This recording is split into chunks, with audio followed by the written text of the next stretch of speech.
में इश्क़ व मोहब्बत मिला है, जिसने हमें अज़मत मुस्तफ़ा सिखाया है।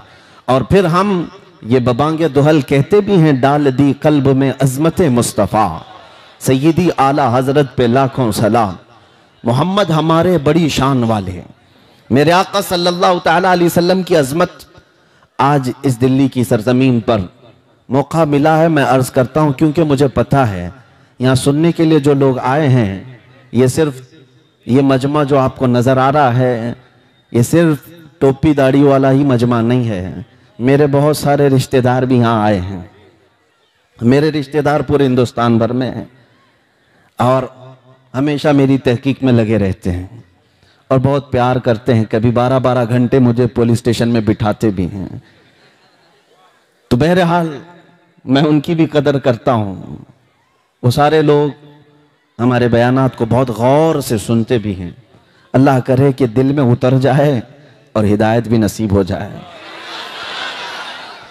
खैर मेरे अजीजों, जिन लोगों को अभी भी शक व शुबा है, उन लोगों को मैं ये अर्ज करता हूँ, छोड़ दो। मेरे आका सल्लल्लाहु तआला अलैहि वसल्लम की ज़ात की तरफ उंगलियां उठाना, हमारे जज्बात से क्यों खेलते हो? हम हैं ना, गालियां दो हमें, हमारे माँ बाप दादाओं को गालियां देते हो, सह लेंगे। दिल्ली वालों को तो आदत पड़ गई है फसादात सहने की। घर जलाए जाते हैं, तोड़ फोड़ दिए जाते हैं, खामोश रहते हैं। लेकिन अज़मत इस्लाम और अज़मत रसूल पर उंगली उठाओगे तो फिर हम अपने लुटे हुए घर और अपने कटे हुए बच्चे नहीं देखते। नबी पाक सल्लल्लाहु तआला अलैहि वसल्लम के लिए हम अपने जिस्म के खून का आखिरी कतरा तक जमीन पर बहाने को तैयार हैं। इसलिए कि हमारा यकीन यह है कि ज़िंदगी में जो कुछ है वो मेरे मुस्तफ़ा की बरकत से है। अगर हम उनके नहीं हो सके तो फिर किसी के नहीं होंगे। एक बात याद रखो, इकबाल ने कहा है, आबरूए माँ ज़नाम मुस्तफ़ास्त। हम सब की इज्जत और आबरू मुस्तफ़ा के नाम से वाबस्ता है। हरचे दरी दुनिया बादे मुस्तफ़ास्त। जो कुछ भी इस दुनिया में हमें मिला है वो मुस्तफ़ा के बाद ही उसका मकाम है। हमारी माँ हो, हमारे बाप हो, हमारे भाई हो, हमारी बहनें, हमारे उस्ताद, हमारे पीर, हमारा बादशाह, सारे लोगों का मकाम मेरे मुस्तफ़ा के बाद है। हमारे लिए कुरान कहता है, अन नबिय्यु औला बिल मुमिनीन मिन अनफुसिहिम। नबी मोमिनों से उनकी जान से ज्यादा करीब हैं। इसलिए हमारे एहसासात हुजूर के नाम पर कुछ और होते हैं। इसलिए मैं उन लोगों से कहता हूं, बार बार नबी पाक सल्लल्लाहु तआला अलैहि वसल्लम की ज़ात से खेलना छोड़ दो। आओ सुनो, मैं मेरे आका सल्लल्लाहु तआला अलैहि वसल्लम के अखलाक करीमाना बताता हूं आपको। और पढ़ने वाले पढ़ लिए। मैं जॉर्ज बर्नार्ड शॉ की बात अगर कहूं आपके सामने, एक बहुत ही बड़ा राइटर है, मुसलमान की बात नहीं कर रहा हूं, गैर मुस्लिम, एक अंग्रेज, जॉर्ज बर्नार्ड शॉ, वो लिखता है अपनी किताब में कि मैंने पूरी कायनात में ऐसा रेवोल्यूशन, ऐसा इनकलाब देखा ही नहीं जैसा मोहम्मद रसूलुल्लाह ने इनकलाब पैदा किया। इसलिए कि दुनिया में बहुत सारे इनकलाब आए, लेनिन का इनकलाब, मार्क्सिज्म का इनकलाब, कम्युनिज्म का इनकलाब, जमहूरियत का, डेमोक्रेसी का इनकलाब, दुनिया में बहुत सारे इनकलाब आए। लेकिन उनके इनकलाब के जो बानी थे, फाउंडर थे, उनकी जिंदगियों में वो इनकलाब का असर रहा या ज्यादा से ज्यादा 100 साल तक रहा। लेकिन एक इनकलाब जो मक्का की गलियों से उठा था, मदीने पहुंचा और पूरी कायनात में फैला। जॉर्ज बर्नार्ड शॉ कहता है 1400 साल हो गए उस इनकलाब को दुनिया में आए हुए। उस रसूल का असर अब तक कम नहीं हुआ, बल्कि रोज बढ़ता ही जाता है, रोज बढ़ता ही जाता है। ये मैं नहीं कहता, गैर मुस्लिम जॉर्ज बर्नार्ड शॉ की लिखी हुई बात मैं कह रहा हूं आपके सामने। वो इसलिए कि अकल साफ होगी, मुताला किया होगा, समझ में आ जाएगा मेरे नबी की जात क्या है। और इसी तरह हमारे इस मुल्क के भी कई ऐसे नॉन मुस्लिम लोग हैं जो मुफक्किरीन हैं और बहुत सारी किताबों के मुसन्निफ भी हैं। उन्होंने भी मेरे आका सल्लल्लाहु तआला अलैहि वसल्लम के मुतालिक क्या कहा है। मैं अपने नौजवान बच्चों से कहूंगा, मोहनदास करमचंद गांधी ने क्या लिखा, डॉक्टर बी आर अम्बेडकर ने क्या लिखा है, और भी बहुत सारे लोग हैं रविंद्रनाथ टैगोर और भी कई ऐसी शख्सियात का मैं तुम्हारे सामने जिक्र कर सकता हूं जिन्होंने मेरे आका सल्लल्लाहु अलैहि वसल्लम की अजमत का एतराफ किया है। हुजूर अकरम सल्लल्लाहु ताला अलैहि वसल्लम की शान को उन्होंने लोगों के सामने बयान किया, हत्ता के सिखों के सबसे बड़े गुरु नानक ने तो बाज़ाब्ता मेरे आका सल्लल्लाहु अलैहि वसल्लम की शान में कई नाते लिखी हैं और उन्होंने ये कहा है, मोहम्मद ना है भक्ति ना हिज। मोहम्मद सल्लल्लाहु ताला अलैहि वसल्लम को छोड़ दिया जाए तो कोई इबादत ही नहीं है। ये मैं नहीं कह रहा हूं, जिन्होंने इस्लाम या कुरान या हदीस पर अमल करने का अज़्म नहीं लिया उन लोगों ने ये लिखा है। इससे पता चलता है अल फज़्लु लिमा शहीद बिहिल अअदा, गवाही जिसकी दुश्मन देते हैं उसी की तो फजीलत है। फजीलत उसी की है जिसकी दुश्मन भी गवाही देते हैं। नबी मुकर्रम सल्लल्लाहु ताला अलैहि वसल्लम मक्का की गलियों से निकलकर मदीना तैयबा पहुंचने तक जो आला अखलाक व किरदार की शख्सियत सब पूरी दुनिया के सामने पेश किए, आज तक दुनिया उसकी नजीर नहीं ला सकती, उसकी मिसाल नहीं ला सकती, आज तक नहीं ला सकती। इंसाफ की बात अगर मैं करूं, है कोई दुनिया में आज लीडर जो अपनी रियाया के सामने आकर यह कहे कि तुम पर किसी पर मेरा कोई हक बाकी है तो हक ले सकता है? आए अभी हमारा कोई मिनिस्टर आकर के कह दे, किसी की हिम्मत ही नहीं, इतना खा के बैठे, क्या कहेंगे, क्या कहेंगे? और लोग नोच डालेंगे, यहां भी मेरा हक है, वहां भी मेरा हक है। किसी को कहने की हिम्मत नहीं है। मुस्तफ़ा करीम सल्लल्लाहु अलैहि वसल्लम की जात वो है कि पूरे भरे मजमे में मस्जिद नबवी में सहाबा मौजूद है, उस वक्त कहते हैं, ऐ लोगों, तुम में से किसी भी शख्स के ऊपर मेरा कोई हक बाकी है या मुझ पर तुम्हारा कोई हक बाकी है तो मुझसे ले सकते हो। एक सहाबी खड़े हुए कहा, हां मेरा हक बाकी है आपके ऊपर। मजमे में से एक सहाबी खड़े हुए कहा, मेरा हक बाकी है आप पर। हुजूर ने फरमाया, क्या हक है? कहा, एक गज़वे में हम जा रहे थे, उस वक्त मुजाहिदीन की सफ सीधी करते करते मैं थोड़ा आगे आ गया था, आपने मुझे छड़ी से मारा था, मैं बदला लेना चाहता हूं। अल्लाहु अकबर। कौन कह रहा है?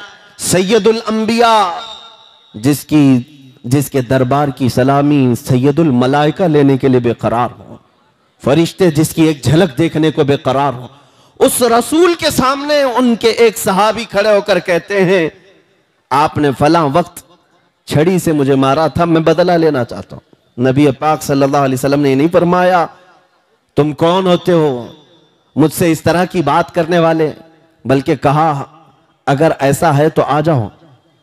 सहाबा खड़े हुए, कहा, या रसूल अल्लाह सल्लल्लाहु अलैहि वसल्लम, क्या ये हमारी आंखों के सामने होगा? हुजूर ने फरमाया, ये निजाम अदल है, यह अदालत इस्लाम ने सिखाई है। मेरे आका ने फरमाया, आओ करीब आओ।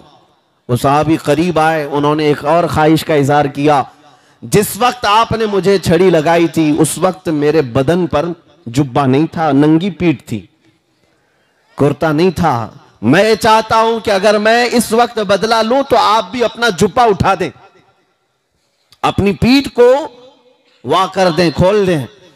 नबी पाक सल्लल्लाहु ताला अलैहि वसल्लम ने उनकी बात पर अपना जुब्बा भी उठा दिया, अपनी पीठ उनके सामने कर दी। वो सहाबी बढ़कर के आए, हुजूर के दोनों कंधों के बीच जो मोहरे नबूवत थी उसका बोसा ले लिया।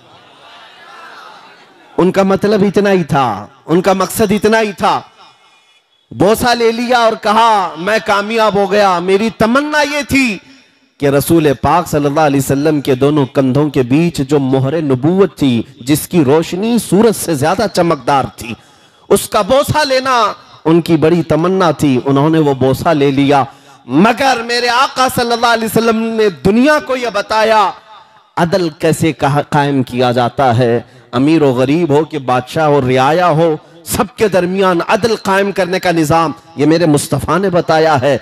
यहां तो अब ये बात आम होने लग गई कि कानून जो है मालदारों के घर की कनीज बन गई है। हाँ, कानून को जिस तरह से चाहे उस तरह से बना दिया जाए, गरीबों के लिए कुछ अलग बना दिया जाए, अमीरों की जेब में कुछ और पहुंचा दिया जाए। अगर छोटा आदमी जुर्म करे तो उसे सजा दे दी जाए और बड़े लिंक वाला और बड़े सोर्स वाला अगर कोई कत्ल भी करे तो उसे बचाने के लिए 1000 हथकंडे अपनाए जाएं। ये निज़ाम आदल मेरे मुस्तफ़ा का नहीं। उंगली उठाने से पहले मेरे आका की जात को पढ़ो, हुजूर पाक सल्लल्लाहु अलैहि वसल्लम के अखलाक करीमाना को पढ़ो। ये रेपिस्ट क्या बताएंगे मेरे आका की अजमत को। नबी पाक सल्लल्लाहु ताला अलैहि वसल्लम का हाल तो ये है, फतह मक्का के दिन मेरे आका सल्लल्लाहु ताला अलैहि वसल्लम 10,000 सहाबा का लश्कर लेकर मक्का में आ रहे थे। 10,000 सहाबा थे, लेकिन उसी दिन खाने काबा जाने के रास्ते में एक कुतिया ने बच्चे दी थी। एक कुतिया ने बच्चे दी थी। जब हुजूर का गुजर हुआ, मेरे आका ने एक सहाबी को वहां खड़ा कर दिया कि कहीं सहाबा अनजाने में किसी कुतिया के बच्चे पर पैर न रख दे, किसी बच्चे पर पैर न रख दे जब तक ये पूरा लश्कर ना गुजरे। मेरे आका ने फरमाया तुम्हारी जिम्मेदारी है कि इस कुतिया की हिफाजत के लिए खड़े रहो। मेरा दीन ये है, मेरे आका की जात ये है जो एक जानवर और कुतिया के बच्चों की हिफाजत की भी फिक्र करते हैं। यहां दरिंदे जो बलात्कार करते हैं वो मेरे आका की जात पर उंगली उठाते हैं। तुम्हें अंदाजा भी नहीं है। मैं आपको बताऊं, हुजूर पाक सल्लल्लाहु ताला अलैहि वसल्लम मदीना तैयबा में तशरीफ फरमा है। आज तो बरसों हो गए। रियाया अपनी बिपता किसको सुनाएगी। अखलाक पर बात आई है, मैं अर्ज करूंगा आज मेरे नबी की अजमत सुन के जाओ। और जो लोग खास मुझे आज सुनने आए हैं उनसे मैं कहता हूं, आप नोट करो इस बात को, मैं दिल्ली की सरजमीन पर क्या गुफ्तगू कर रहा हूं। नबी पाक सल्लल्लाहु ताला अलैहि वसल्लम मदीने तैयबा में हैं, सहाबा के साथ थे। एक पागल औरत हुजूर पाक सल्लल्लाहु अलैहि वसल्लम के रास्ते में आने लगी। सहाबा रोकने लगे, ये आएगी तो बड़बड़ करने लग जाएगी, इसकी जुबान बहुत चलती है। लोग उससे रास्ता काट लेते थे। जाहिर सी बात है, पागल लोगों से कौन बात करेगा। नबी पाक सल्लल्लाहु ताला अलैहि वसल्लम के पास वो खातून आने लगी। मेरे आका ने फरमाया छोड़ दो उसको, रास्ता आने दो, उससे बात किया जाए। साहबा ने कहा या रसूल अल्लाह सल्लल्लाहु अलैहि वसल्लम, उसका दिमागी तवाजुन ठीक नहीं, मानसिक संतुलन बिगड़ा हुआ जिसको कहते हैं। लेकिन मेरे आका ने फरमाया उसे रास्ता छोड़ दो, मुझे पता है पूरे मदीने में उसकी कोई बात नहीं सुनता। अगर मैं भी ना सुनूं तो वो किसके पास जाए, मैं भी ना सुनूं तो वो किसके पास जाए। मुस्तफ़ा करीम सल्लल्लाहु ताला अलैहि वसल्लम अपना काफिला रोक कर उस खातून की बात सुनने लगे और ऐसे सुनते रहे जैसे किसी दानिशमंद की बात सुन रहे हो, किसी बड़े आदमी की बात जैसे तवज्जो से सुनी जाती है। उस खातून की बात मेरे आका सुनते रहे। वो बार बार एक बात को दोहराती रही। नबी पाक सल्लल्लाहु ताला अलैहि वसल्लम उसको गौर से सुनते रहे। ये एहसास होने नहीं दिया कि तुझे हम पागल समझ रहे हैं। मेरे अजीजों, ये अखलाक करीमाना ढूंढ करके लाओ दुनिया के इस निज़ाम में। यहां तो हाल ये है कि इनके सफेद कपड़ों पर धूल लगने ना पाए, इसलिए किसी गरीब से बात करने को तक कोई नेता तैयार नहीं है। हाँ, कौन किसकी बिपता आज सुनने को तैयार है। नबी मुकर्रम सल्लल्लाहु ताला अलैहि वसल्लम की जात पर उंगलियां उठाने वाले अपने गरीबान में झांक करके देखो, तुमने कितने बैरिकेटिंग लगा दिए हैं अपने और रियाए के दरमियान। गरीबों और अमीरों के दरमियान कितनी हदबंदियां तुम कायम करके रखे हो। वो मुस्तफ़ा करीम सल्लल्लाहु ताला अलैहि वसल्लम जानते हो। एक अंग्रेज अपनी किताब में लिखता है, मैं आज उनकी बातें नकल करके चला जाता हूं इसलिए कि दिल्ली की सरजमीन पर भौंकने वाले बहुत सारे आते हैं, उन्हें पता नहीं हुजूर की जात, हुजूर की शान को पढ़ा नहीं है। मैं जिसका कैसर खालिद साहब जिक्र कर रहे थे, वूज तक अगर बात पहुंचती है तो ये बात बताता हूं। तुमने शायद एक फुजला खाया है। कनाडा में मौजूद एक शख्स है जो जिलावतन किया गया ईरान का। उस खबीस ने मेरे आका सल्लल्लाहु अलैहि वसल्लम की शान में गंदी किताब लिखी और वही किताब वही पखाना डासना में पहुंचा और ये वही खा खा खा करके वही उगलता रहा। इसे लगा कि यही पूरी किताब ओरिजिनल है। नबी पाक सल्लल्लाहु ताला अलैहि वसल्लम के मुतालिक जितने भद्दे इल्जामात उस पर लगाए गए, वो कहते हैं ना, चूहे को हल्दी की गांठ मिल जाए तो समझता मैं बनिया हूं। उसने हुजूर की ज़ात को पढ़ना था तो बुखारी शरीफ पढ़ लिया होता, मेरे आका की सीरत पढ़ना होता तो मुस्लिम शरीफ तिरमिजी शरीफ पढ़ लिया होता। बुखारी और मुस्लिम और तिरमिजी की बात तो बहुत दूर की है, नबी पाक सल्लल्लाहु तआला अलैहि वसल्लम के नाखूनों की अजमत भी तुझे पता नहीं है। तुमने पढ़ा किससे?